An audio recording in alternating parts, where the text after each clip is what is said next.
But she knew she liked him, and trusted him. It was just a feeling, but it was undeniable.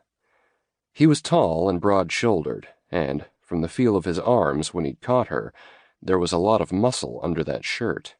Of course, just looking at him, she could see it was true. He didn't wear a coat. It was tucked over his carry-on, and the fabric of his light blue shirt was stretched taut over his broad chest and thick arms. Then there was that gorgeous face, and those heart-meltingly warm eyes of his. Just being close to him set her hormones simmering. Was the attraction mutual? "Thank you, you've been very kind, but I have another pair of shoes in my carry-on, and I'm going to take some time to freshen up before the flight." She stuck out her hand. "I hope the rest of your travels go well." He took her hand, his big fingers enveloping hers. His handshake was firm, solid. She could just feel he was someone she could depend on. "And you. I hope we meet again." His eyes glittered with his smile, and she wished she could just accept his offer and let him walk her to her gate. But as much as she'd like to get to know him, what was the point? They were two travelers crossing paths between flights. It's not like they'd have a future together, and she really didn't feel like chatting. She nodded, then drew her hand away, and, limping on her broken shoe, headed to the ladies' room she'd seen back the way they'd come.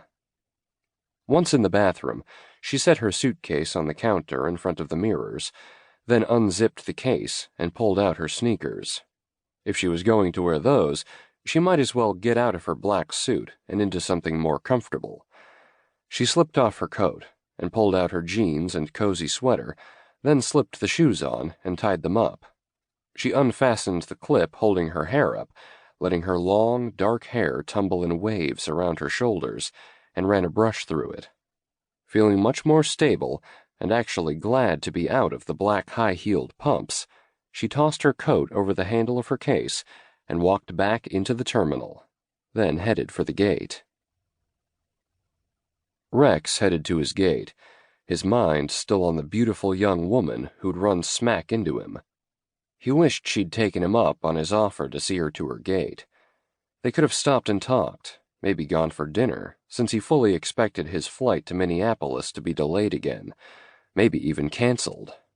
And then, what possibilities, if he'd only had a chance to get to know her a little. With her hair pinned up, the black suit he'd seen under her open coat, and her simple black pumps, she looked like a present he'd love to unwrap. Often, a conservative woman like her was the wildest in bed. He sure would love to find out. He arrived at the waiting area for his gate and sat down. The snow was still falling heavily outside. He pulled out his book and started to read. It was an actual old-school print copy. He liked the tactile feel of a book in his hands, the smell of the paper, the sound of the pages turning. He enjoyed engaging all of his senses as much as possible in anything he did.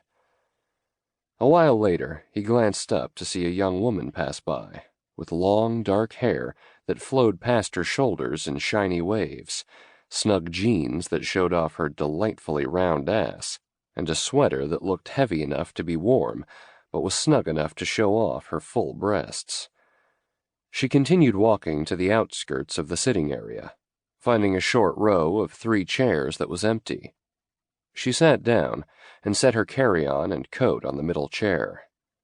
He recognized that coat and suitcase.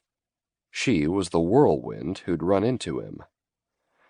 As he watched her, he felt a yearning build within him, to glide his fingers through her silky hair and breathe in the delicate fragrance of cherry blossoms he'd detected earlier, to feel the soft yarn of her sweater under his fingertips, to run his hands over the softness beneath the sweater.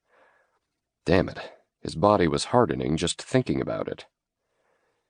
He drew in a calming breath. He'd been highly focused on his new venture for the past few weeks, putting aside his sexual needs until things were more settled. But clearly that wasn't the best approach, since all he could think of right now was getting that woman alone and in his bed. The fact that her heart-shaped lips